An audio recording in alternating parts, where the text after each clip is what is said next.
కూరగాయ పంటల్లో పురుగుల బెడద కారణంగా తీవ్రంగా పంట నష్టం వాటిల్లుతుంది. పెద్ద మొత్తంలో పెట్టుబడులు పెట్టి సాగు చేసినప్పటికీ వాతావరణ మార్పుల కారణంగా పురుగులు ఆశించడంతో రైతులకు నష్టాలు తప్పడం లేదు. ముఖ్యంగా మిరప, టమాటా, వంగ లాంటి కూరగాయ పంటల్లో పొగాకు లద్దె పురుగు, కాండం తొలిచే పురుగు, కాయ తొలిచే పురుగుల బెడద అధికమైంది. వీటి నివారణకు ఎలాంటి సస్యరక్షణ చర్యలు చేపట్టాలో ఇప్పుడు చూద్దాం.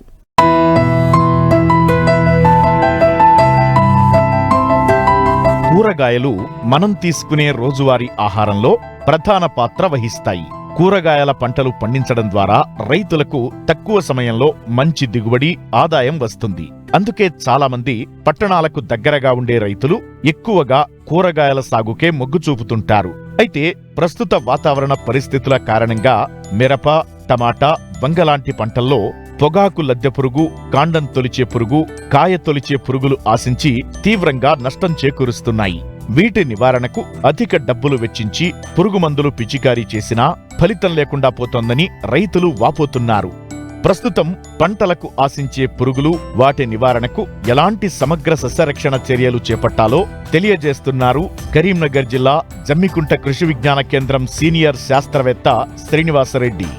కూరగాయ పంటలు కనుక చూసినట్లయితే ఇప్పుడు మనకు ఎక్కువగా టమాటా కానీ, లేదంటే వంకాయ కానీ, మిరప కానీ, వీటిలలో కూడా ఎక్కడ చూసినా కానీ దాదాపు ఈ యొక్క పొగాకు లద్దె పురుగు యొక్క, లేదంటే కాండం తొలిచే పురుగు, మరియు కాయ తొలిచే పురుగు కూడా మనకు వంగలో కనుక చూసినట్లయితే దీని యొక్క బెడద అనేది ఎక్కువగా ఉండడం జరుగుతుంది.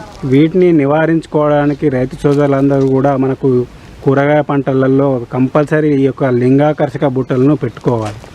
ఎకరానికి దాదాపుగా లేదంటే 20 గుంటలకు కానీ 4 నుంచి 5 వరకు కనుక లింగాకర్షక బుట్టలను కనుక పెట్టినట్టయితే వాటి యొక్క రెక్కల పురుగులు అందులో పడి దాదాపుగా వాటి ఉధృతిని మనం సగం వరకు కూడా తగ్గించుకునే అవకాశం ఉన్నది. కాబట్టి రైతు సోదరులందరూ కూడా ప్రతి ఒక్కరూ ఈ యొక్క కూరగాయ పంటలలో లింగాకర్షక బుట్టలను కంపల్సరీ పెట్టుకోవాలి.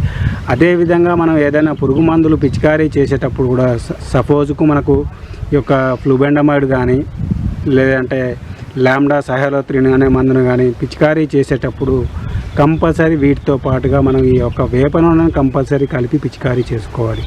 ఈ యొక్క వేప నూనె కలిపి పిచికారీ చేయడం వల్ల వాటి యొక్క గుడ్డు దశలను కానీ, లేదంటే లార్వా దశలను కానీ మనం సమర్థవంతంగా నివారణ చేసుకోవచ్చు. అదేవిధంగా మనం మిరప తోటలో కనుక చూసినట్టయితే ఈ మధ్యకాలంలో ఎక్కువగా ఈ యొక్క రసం పీల్చే పురుగులు, లేదంటే టమాటాలో కూడా ఈ యొక్క తెల్లదోమ కానీ, పచ్చదోమ కానీ ఎక్కువగా గమనించడం జరుగుతుంది. కాబట్టి ఈ యొక్క తెల్లదోమ కానీ, పచ్చదోమ కానీ వీటిని గమనించినప్పుడు రైతు సోదరులందరూ కూడా మొదటగా ఈ యొక్క థయోమిథాగ్జామ్ కానీ, లేదంటే ఎస్టామిప్రిడ్ అనే మందును కానీ 0.2 గ్రాములు లీటర్ నీటి కనుక కలిపి పిచికారీ చేసుకున్నట్లయితే ఈ యొక్క తెల్లదోమను కానీ, పచ్చదోమను కానీ మనం సమర్థవంతంగా నివారణ చేసుకోవచ్చు.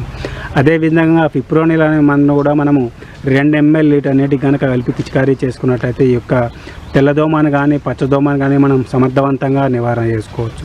అదేవిధంగా మనకి ఇంకా కనుక చూసినట్లయితే ఈ యొక్క మిరపలో ఈ మధ్య కాలంలో ఈ యొక్క బ్లాక్ థ్రిప్స్ అనేది కూడా ఎక్కువగా మనకు నష్టపరచడం జరుగుతుంది.